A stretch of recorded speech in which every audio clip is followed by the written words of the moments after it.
How can we begin to enter into generational reconciliation? We're talking about family hurts and father wounds today on Flourish-Meant.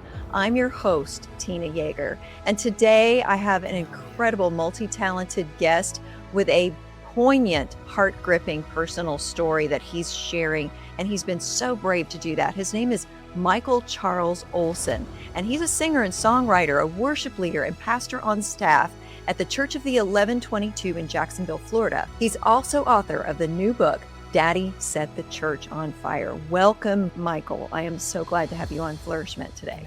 Thanks, Tina. It's good to see you. Good to meet you. Let's talk about your journey from being a singer-songwriter to being an author and why this story was compelling enough to motivate you to change mediums of art and expression to do that. That must have been very difficult in two levels, that you're changing art mediums and that you're having to have the courage to look at your own story and tell it to others. Well, I think, the more I get into this, I'm 47 years old right now. I signed a record deal when I was, I was 2004, right when the music industry was changing. In fact, I had the first idea for this book. The first time I thought about this book was 20 years ago as an artist. I remember talking to my manager, a guy named Jim Chafee, about the concept for this book. It was nowhere near flushed out. But all that to say, I think the journey of an artist is someone who just observes and pays attention in whatever medium. It is certainly different, Tina, to try to consolidate truth in the form of, a verse, a chorus, a verse, a bridge, and another chorus, and do that in a poetic, lyrical way. What was appealing to me about writing, in this new form for me, was it felt like the horizons were a little bit more vast. You could take a little bit more time. You could unpack a little bit more background and emotion and experience around the topics that you're writing about. And that has been really, really appealing to me. So to me, I think I'll always continue to be a songwriter. I'm releasing an EP called Songs of Restoration that's in tandem with this book, and it fits beautifully together. So I don't see these two mediums as at odds with one another, and I'd hope to engage in both. You've heard where words fail, music speaks. I still think that's very, very true with the mysterious thing that melody and lyric does in the human heart. I also think and know that from my experience, I've many times sat with the Lord through the power of a really, really poignant book, and loved that experience. And so it's been a joy to engage in creating in that way. I love that this is an opportunity to open up some conversations that might otherwise be avoided inside the church. Sometimes when you have church leaders, like say your father was, they don't want to talk about the family hurt, or sometimes that family hurt remains covered up and secreted away, even though this person is a church leader. Can you talk about the need for getting authentic with family dysfunction among the leaders and the members of the churches that are out there? Yeah, I think sometimes we pretend that grace isn't for us, like in the church specifically, like we don't need it. Like it's kind of ironic if you think about it, Tina, like the whole crux of the story, I use that term on purpose. The crux of the story is God meeting us in our brokenness. And oftentimes in the church, it's the place where we want to acknowledge our brokenness the least. And I think that is to our detriment, and it's ultimately wrapped up in pride. And so if we're desirous of God meeting us where we are, then we have to be honest with ourselves of where we actually are, regardless of position in the church, Tina. I've been on staff and in large churches for the last, 16, 17 years. And there certainly is a mystique over, especially in large evangelical churches, where I've been, it's been thousands and thousands of people. There's a mystique that a minister carries, but it's kind of a paper man. There certainly is a higher degree of accountability and weight to Christian leadership in the scope of the church, but that's not at the cost of us being honest with ourselves about the things that are really happening in our lives. And in fact, if we don't acknowledge that sort of community in our lives, we don't have that sort of accountability, we're in big trouble. We see this a lot in evangelical leadership in the church today, just things that haven't been haven't been grappled with, and areas of darkness in the human life where God's light and grace hasn't met us. But you better believe that the Spirit of God is at work because he's jealous for the hearts, the real authentic hearts of his people, whether they're in leadership or not. He's going to hound down those people, including me, and bring us into the light because he loves us so much. So hopefully this book will be helpful for people in that regard. I'm hoping that it will open up opportunities for church leadership to recognize the need for supportive fellowship among the people that are at the higher levels of church leadership. Because if they have that fellowship, that opportunity to have other people speak into their spiritual lives and their formation and their own growth, then those moral failures and all of those things that we're seeing happen sometimes are not as likely to happen because you have fellowship that's keeping you on track. Leaders need to be discipled too. So that's an important thing to notice. That's well said. I think we all have blind spots. All of us. There's for all of us, there's a category of unknown unknowns. And I think what's really amazing to think about is that the Spirit of God is drawing us into a place of truth. And he is doing it in a gracious way. And often he's doing it through our relationships with people that are the closest to us. We never have to doubt that his heart is for reconciliation and restoration. So that gives me great hope.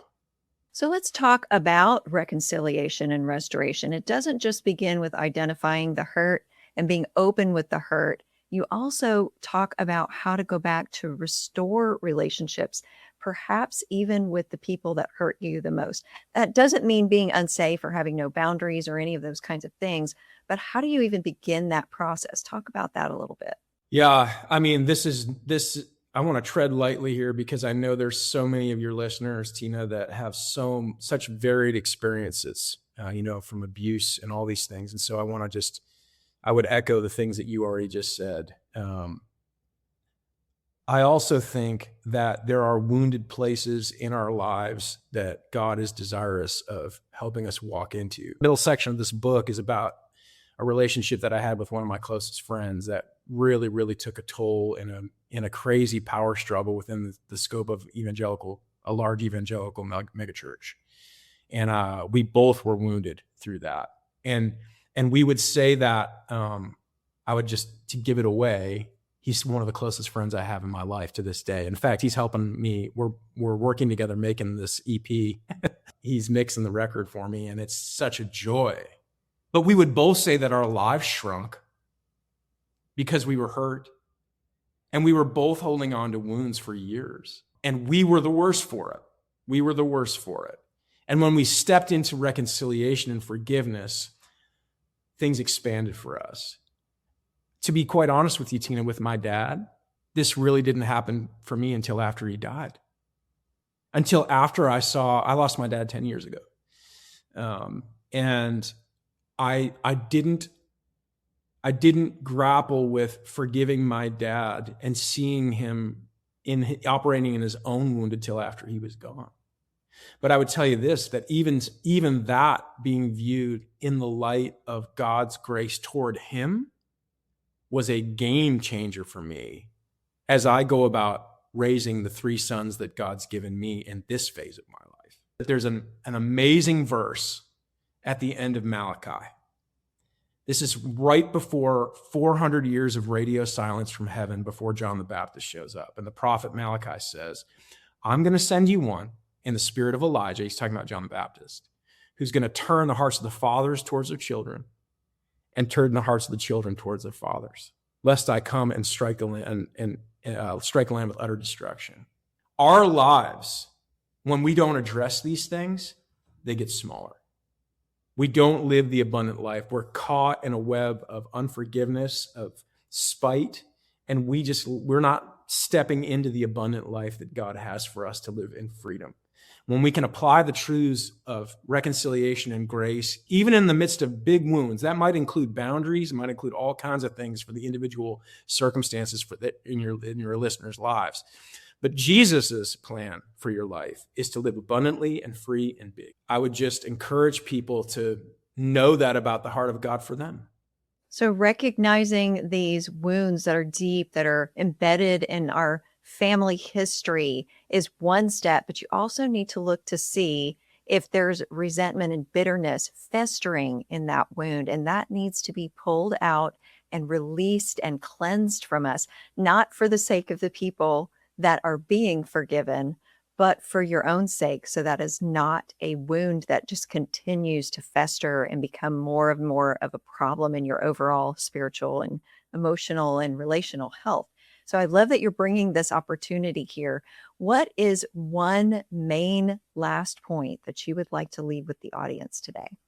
Yeah, man, I would say if you're listening to this and it's resonating with you, which it probably is, because we're all carrying wounds, whether it's a betrayal from a close friend or, something we're carrying from a family member or something like that. The empty tomb is an invitation to realize that it's not over, that God is mysteriously and creatively at work in ways beyond what you can possibly imagine in bringing all things together in Christ. And you are a part of that story. And so it might be a journey. It might take some time. But God is at work in all things for the good of those who love him and are called according to his purpose. And you can be in that family. So I just invite you to recognize that and realize that and go on the journey.